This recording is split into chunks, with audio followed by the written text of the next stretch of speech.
I don't want you to see what I saw. I saw my 9-year-old daughter draped in a white sheet, cold and alone in the operating room. I saw the wound that took her life. I don't want any of y'all to see that. We need to change these laws. Please have an open mind and please pass this law. Families of victims of the Uvalde and Santa Fe mass shootings pleading with lawmakers overnight to raise the age limit needed to purchase an AR-15 style weapon. Joining us to give us insight on all of this is Monica Madden. Monica was there all day and all night yesterday. That hearing started late. It went into the early morning hours. Some Texas Democrats, though, Monica, criticizing this process. What are they saying about that? Yeah, immediately, Jen, Congressman Lloyd Doggett was vocal on Twitter, just calling this absolutely unacceptable because the families, they got to the Capitol around 8 a.m. You know, they have to make that 3-hour drive from Uvalde to get to the Austin Capitol and then waited for hours before this hearing actually started. So for a lot of these families, they were emotionally exhausted, physically exhausted. And Congressman Doggett took to Twitter saying, "This is outrageous and horrific disrespect by Texas Republicans who are too scared and ashamed to hear directly from Uvalde and Santa Fe survivors on a modest gun safety bill that they likely won't pass." And just kind of want to give you some context from the legislative reason of why it took that long is, so the committee actually started at 9 a.m. They were in session for an hour, and then at 10 a.m. they had to go to the House floor for floor debate. And they were debating another unrelated bill that was, you know, a 6-hour debate just on that bill alone. So it took a really long time for House lawmakers to get out of session and return to committee hearings. And after they went through all these bills, there were 18 different ones related to firearm safety, and all of those were left pending, Jen. Okay, and very emotional testimony. I mean, we've sifted through a lot of the sound bites, and we heard from the families, we heard their emotion.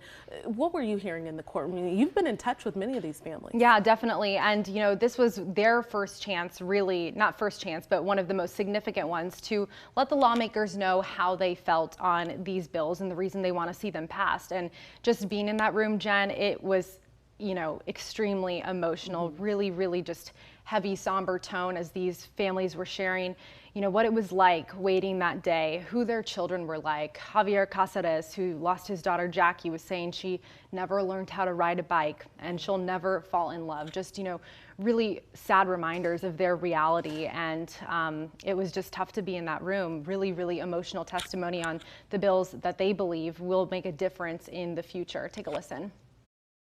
So I leave you with one thing. Tess didn't have a choice in life or death, but you as leaders have a choice of what my daughter's life will be remembered for. Will she die in vain, or will her life have saved another child, maybe your child? 18 to 21 isn't much to ask. As a grieving mother, I'm begging you to please hear me out and don't let my daughter's murder mean nothing to you.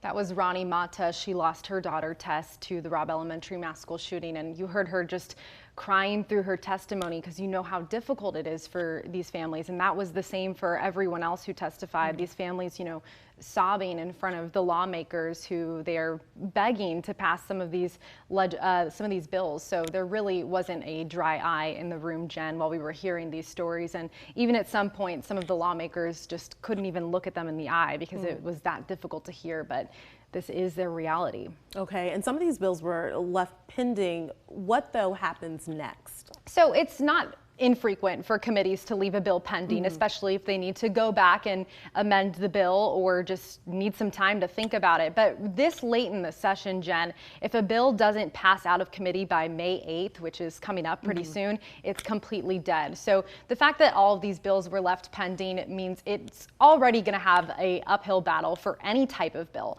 But specifically because these are around firearm safety and proposals like raising the age limit to purchase AR-15 style weapons, we know from our coverage in the past that that alone is going to be a tough bill to pass in the Texas legislature, which is controlled by Republicans. In sessions past, after mass shootings, they've moved to loosen the gun laws rather than restrict them. And, you know, I interviewed Speaker Phelan at the start of the session, and he said he does not have the votes on raising the age limit and other bills like that. So again, you know, the likelihood of these bills going anywhere is really slim.